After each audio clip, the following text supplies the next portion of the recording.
Long before the internet gave us instant access to every celebrity's private life, fans were left in the dark.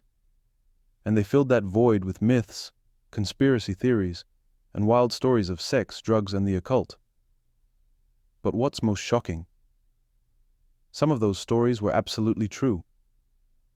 Today, we're diving into one of the most controversial chapters in rock history: the hidden world of baby groupies, and the infamous relationships between Maddox, Jimmy Page, and David Bowie. Maddox was just 14 years old when she entered the glamorous, chaotic, and often dangerous world of rock and roll groupies in the 1970s Los Angeles. A striking figure on the Sunset Strip, she quickly became part of the legendary groupie scene alongside Sable Starr. Often partying at iconic venues like the Rainbow Bar and Grill, the Whiskey A Go Go, and the Hyatt House, better known as the Riot House, she wasn't just backstage. She was in the center of it all.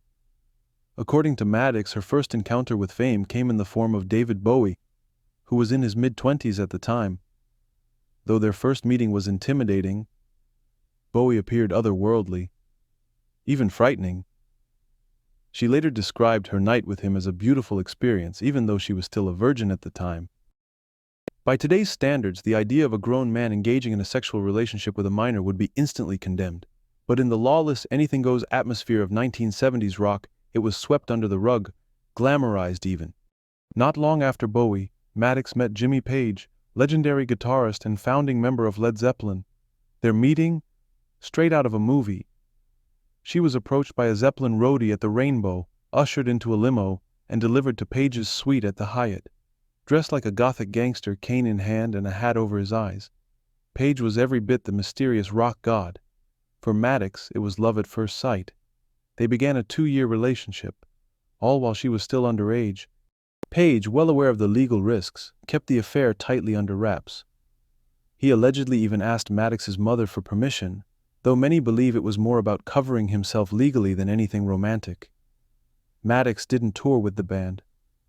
She waited in hotel rooms, hidden away from the public eye. To her, Page was a god. But it didn't last. After 2 intense years, the fairy tale shattered. Maddox walked into a hotel room and caught Page in bed with Baby Buell, another famous groupie and the future mother of Liv Tyler. "I never trusted him again," Maddox said later. "He was like a god to me, and he destroyed that image in an instant." Page eventually moved on, this time with someone of legal age. Today, Maddox, now in her 60s, has a more complex view of her past. On one hand, she describes those years as thrilling and unforgettable. Limo rides, backstage passes, wild nights with some of the biggest names in rock history. On the other hand, she now recognizes the darker reality behind it all. "I don't think underage girls should sleep with guys," she said in a recent interview. "I wouldn't want this for anybody's daughter." Still, Maddox insists she has no regrets. "I was present. I saw the greatest music. I lived through something few people ever will." The story of Maddox isn't just a cautionary tale. It's a window into the excesses and moral blind spots of an entire era. While legends like Jimmy Page and David Bowie will always be remembered for their revolutionary music, stories like this remind us that even icons have shadows. And in the golden age of rock, those shadows often went ignored.